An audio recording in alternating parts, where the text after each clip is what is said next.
present this little video, and then James will begin. So let me make sure.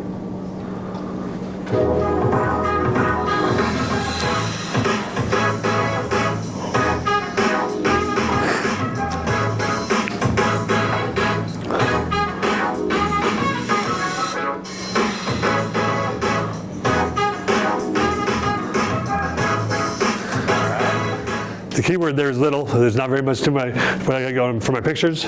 Thank you for the opportunity to talk to you guys today. I appreciate it. Thank you. Like Jonathan said, most people start their careers in some type of retail or service industry. I started myself in McDonald's when I was 16 years old. I worked there for 2.5 years before I started to get promoted. They started looking for people to fill in as shift leads, team members, trainers. And at that point, it was like I started to build my skills. It was good to get the experience because it's not every day that you work with people that you don't normally hang out with, right? I was working with people from different schools, different cities, and you start to build a network of friends that you probably would have never met had you not been working there, right? With what Jonathan was saying as well, most people start there because there's no experience, right? But you have to start somewhere. Once you get your foot in the door there, that leads to experience that you can later take on to different jobs, right? Because nothing ever, if you just say, oh, I know how to do this, but without experience, it doesn't really translate that well. I personally am a big proponent of education. Not everything has to go through college, though. I went to college for about 1 semester, and it was not for me. My lifestyle, the way I wanted to work, was not conducive with that. And plus, I didn't know what I wanted to do. And so I had a job already. I was making money. I didn't come from a lot of money, so having a job in the fast food was at least giving me some type of income while I figured out what I wanted to do. As I kept working, I realized that this became more and more something that I enjoyed, something that I was decent at, and as I learned my skills, I got better and better at it. I worked at McDonald's for 7 years. In total, I've been with fast food for 27 years. I was a store manager at the age of 19. Those things, once you become the full leader, then you have the opportunity to make your own schedule, right? You have the opportunity to help develop the younger team members around you. And then you're also able to develop their skills. That's the thing I like most about this job. After I left Safford and McDonald's, I moved to the Valley here, and I started working at Wendy's. I worked there for 7 years as a training manager, and there I started to I met these people that had developed the concept of Salad Go. Has anybody heard of this?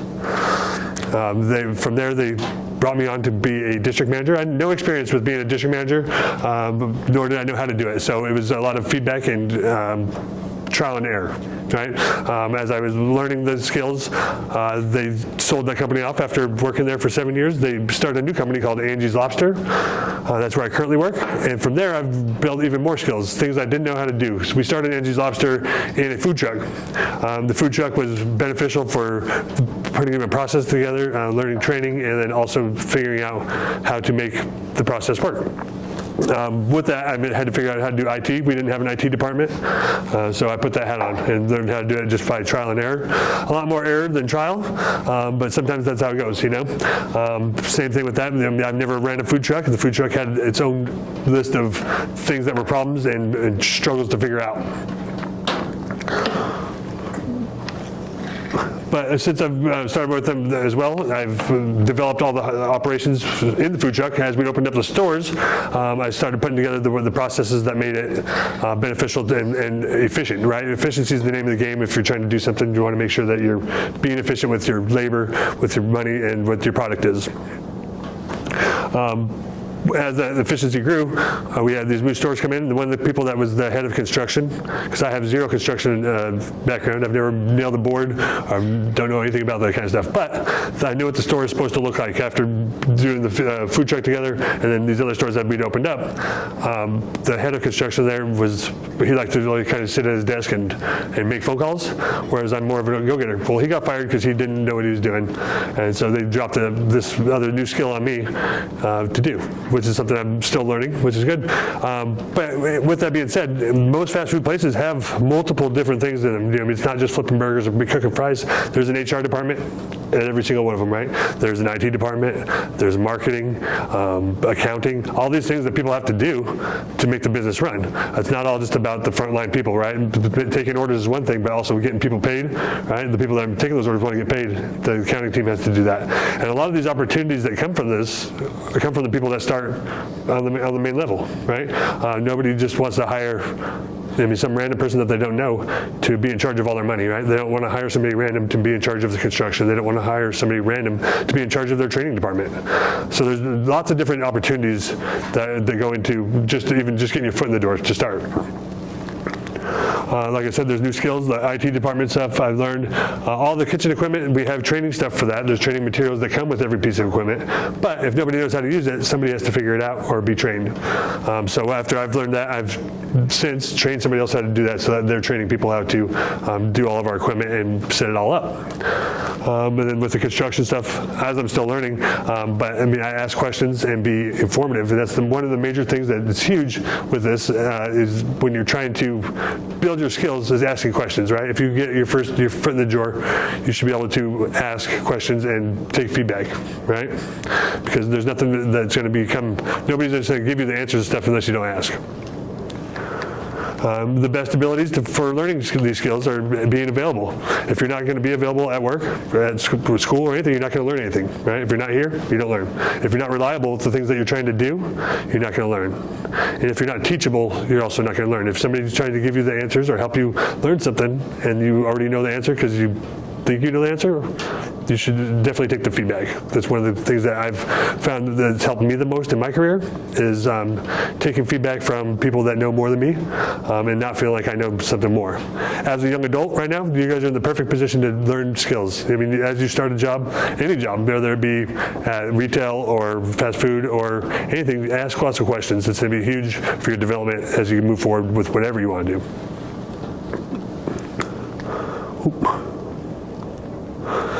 There's opportunities. During the pandemic, fast food really thrived because they shut everything down, right? You couldn't go to a restaurant, you couldn't go to Chili's, you couldn't go anywhere to sit down. But all these fast food places, McDonald's, Cane's, and then when I worked at Salgo at the time, we were making our best profits ever because there was nowhere else to go, right? And so it's kind of like an essential worker. So people got to eat. If people still want to have fun and have a distraction from life, right? Jonathan's an essential worker because he's a great teacher. And carpenters are building these places for people to go. So things that are essential, it still has to happen. Those things are not going away. Leadership roles come with on-the-job training. If you're reliable, teachable, and have availability, why would you not want that to be your leader, right? I want leaders that are going to be there, that want to help train the people below them and watch people succeed. That's one of my favorite things to do with my role is see the people around me succeed.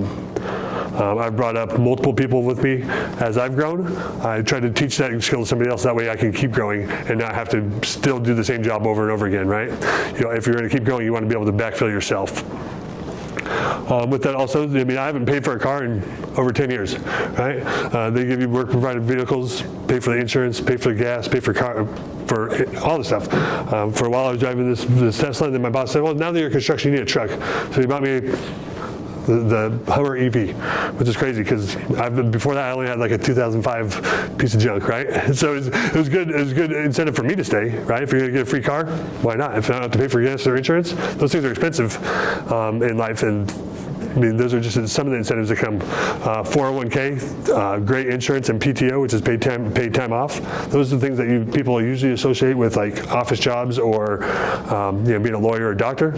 Most everybody, McDonald's, Wendy's, every kind of fast food place around here offers some type of PTO, 401k plans, and insurance. You don't have to go to work for some crazy corporation or sit in an office or have a college degree to be able to still go on vacations and get paid for it, right? To be able to have great insurance or a 401k. Any questions so far?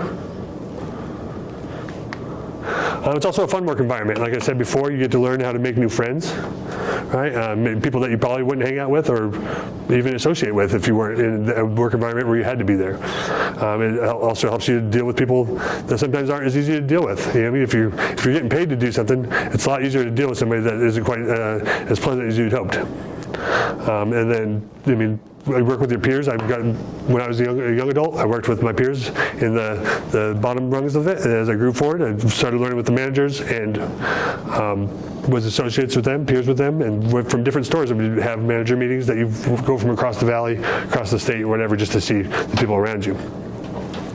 And then there's always new challenges. Obviously, fast food is pretty repetitive, right? You're going to see the same thing. You're selling whatever it is you sell, and it goes over and over and over again. But there's still challenges in different scenarios that happen every day. You see people that get in fist fights in the lobby, right? You see people wreck their car in the drive-thru. People's cars fall apart in the drive-thru, and you have to go out there and push it out of the way. Just different things that happen. There's that.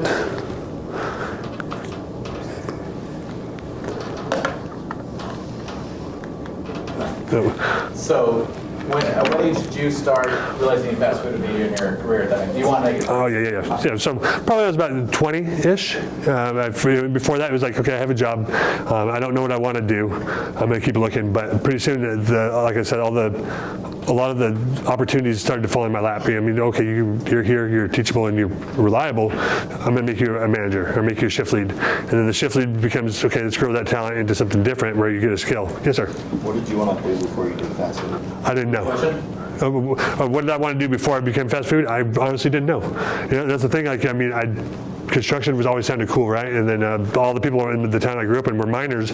They did copper mining, but I didn't want to do that because everybody I knew worked there. I was trying to find something different. Yes, sir. What's your favorite fast food restaurant? My favorite fast food restaurant that I've worked at? In general? Oh, I love Taco Bell. Taco Bell's so good. I know it's not really super authentic, but it's pretty affordable and delicious. One second, I'll be right back with you. Yes, ma'am. Do you have a question up there? No? Yes, little. How long do you want to do this for? I'm invested now. 27 years in, right? I can't. It's gonna be hard to change my thing. But as I said, I got a new goal that I got going with putting me into the construction. I don't know anything about construction, so now I have a new chapter in my life to learn something new. Make sure that the stores are opened up and I'm good to go, right? Yes, sir. What's like your least favorite fast food place in general? My least favorite fast food place in general. That's a good question. I worked at McDonald's for a long time, and that one was probably the most corporate, right? And where there wasn't a lot of care as far as what was given. If you weren't there, they didn't really care. And when I got hired, the guy told me, he said, I have a stack of applications this high. If you don't make it, I don't care.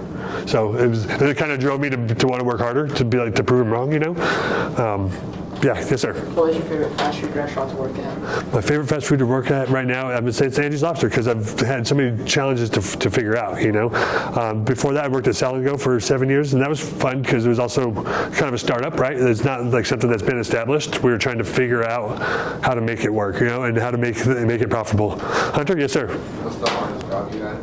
The hardest job I've had?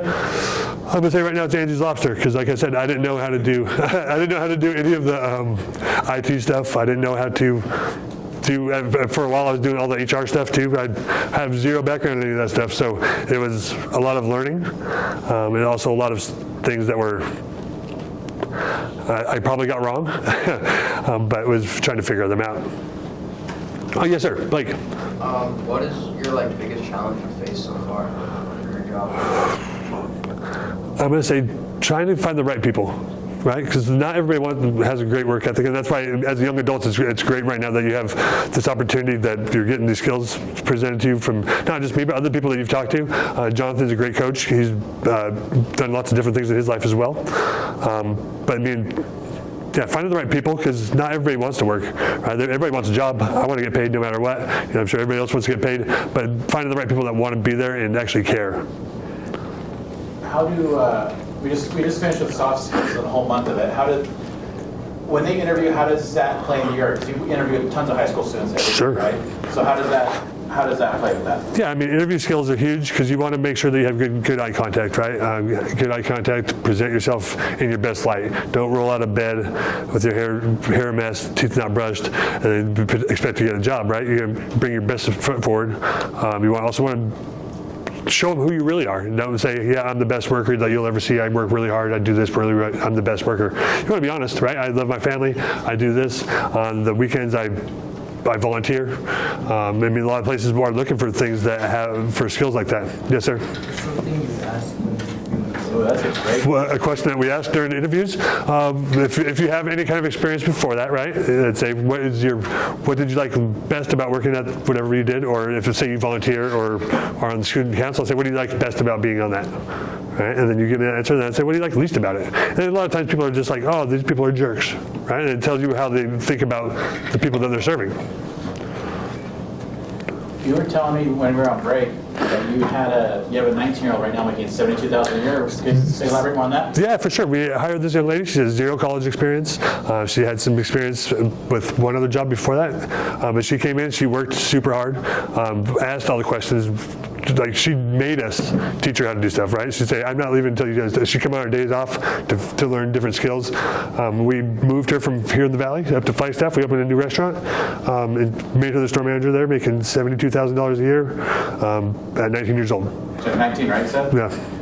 Yeah, I mean, the thing is, I mean, the experience is experience, but work ethic is one thing. You know, I mean, we can train and learn together on things. Yes, sir. What was like your best coworker and like what made you, like what skills made you most? My best coworker, yeah. So I've got lots of good coworkers. The one coworker I have that I have a lot of affinity for his name is Andre. He works insanely hard, has so much care, and he wants to see people around him succeed. I think that's what really helps, right? Because if somebody's a me kind of person, right, then the people around him aren't succeeding either, right? It's all about we. Because as we grow, then we all eat, right? I'm trying not just to eat by myself. I want everybody else to have some of that plate too. Yes, sir. Was there like one employee that you had no clue what to do? One employee that had no clue. Yes, most of them have 0 clue what to do when they first start. Maybe the question, please. Yeah, sure. He asked, is there one employee that had no clue what to do? Most people, especially if they have 0 experience, they come in a little timid. Like, I have 0 public speaking experience, and this morning I did a terrible job. You know?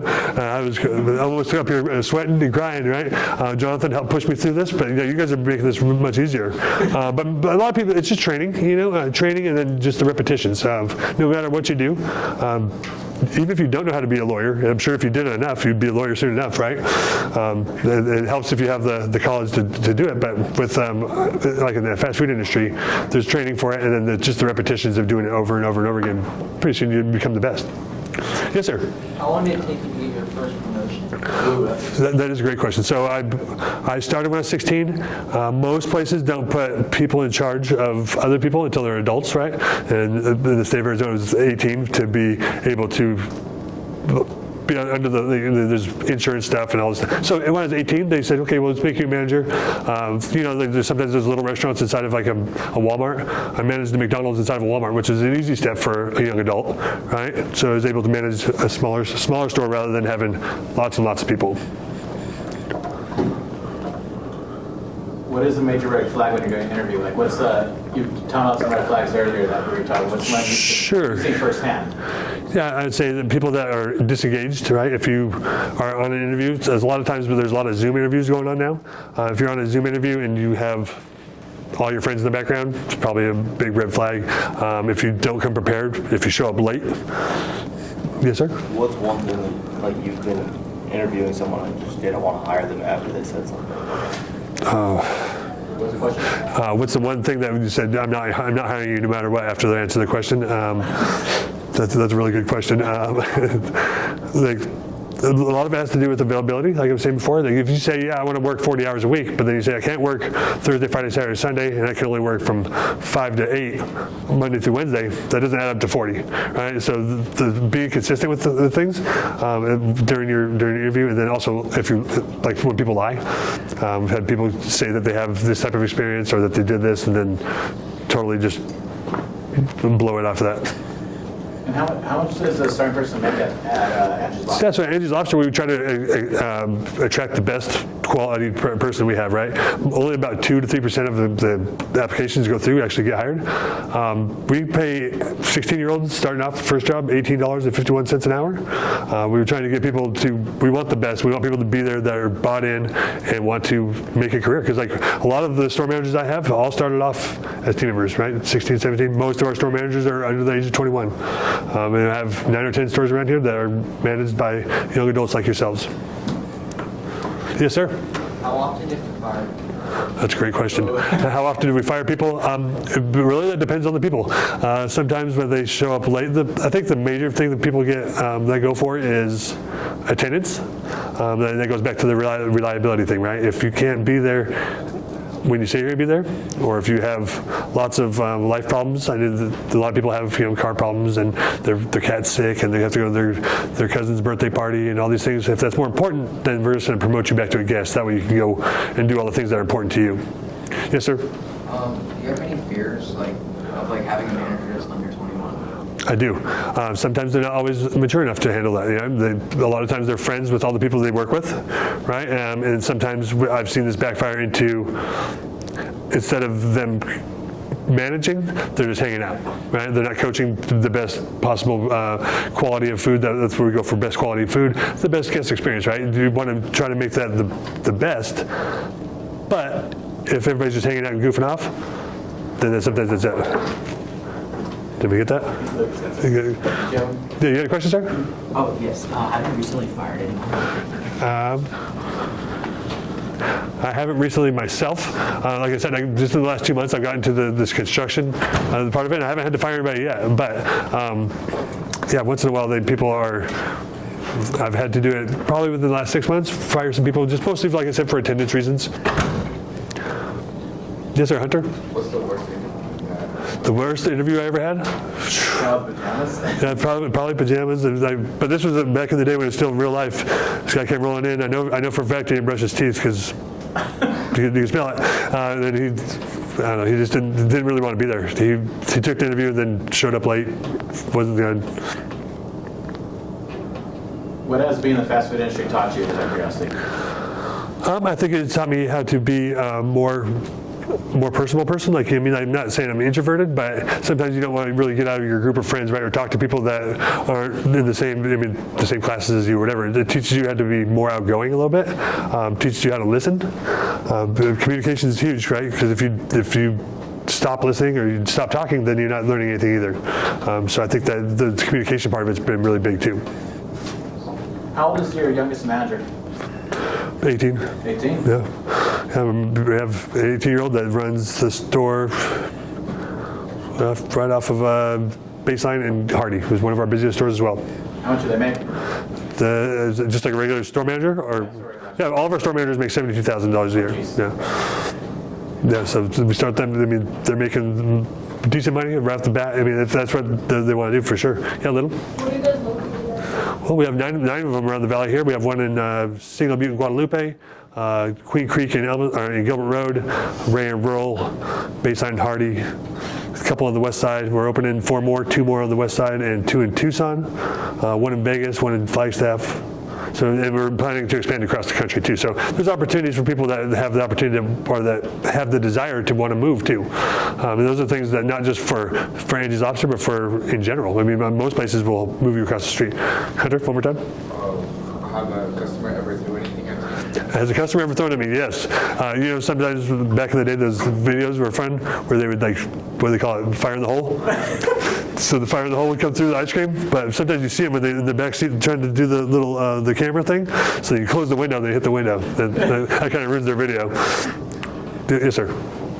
Did you have a question? No. Blake? Do you represent Angies Lobster to other businesses, or does someone else do that? So, with the construction people I do, I'm the representative there. So when I go to these sites in Tucson, I'll be going down there tomorrow. The people that are building them, they say, oh, the owner's here. I'm definitely not the owner, right? But they say I'm the person that's representing them. So I get to make decisions for what Angies needs. That was given to me by the owner, A great question. Yeah, because a lot of times when you're dealing with people, the owner doesn't have time to deal with everybody. So he puts people in the right spots to do it. Yes, sir. Are you an owner of the Angies Lobster? Not yet. So that's one of the other incentives with this. My boss is very gracious, and he expects a lot of hard work, right? But he says, you give me 5 years of really hard work and help me build this to a certain part, then I'll give you this percentage of it. And it's not a big percentage by any means, Lucas, but he'll give me some, So that's my retirement fund, along with my 401k. So I'm hoping to be an owner one day. You you have a portion of salary though, right, though? Right, and that's so the same person that did that when I worked with him, he gave me that same option there. And so I do own a really, really small part of Salvio as well. Like 5% of it, or? No, way less than 5%. 5% would be fantastic, but yeah.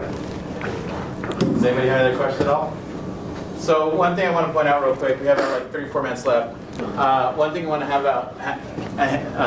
talk about real quick is James. You can tell he works in a leadership role, and he also works with youth as well. I know that some people who came in introduced themselves to James. He remembered your name right away. You know, so that's a great skill that he has. I don't have that skill, unfortunately. It's taken me a month to know everybody's name in here pretty well. But that shows you what type of skills he has and everything like that, which I think is very awesome personally. Thank you guys. Any other questions before at all? So if you guys have any other questions, all you want to come ask them privately. A lot of people have done that after class, like, hey, how do I get started? How do I do this?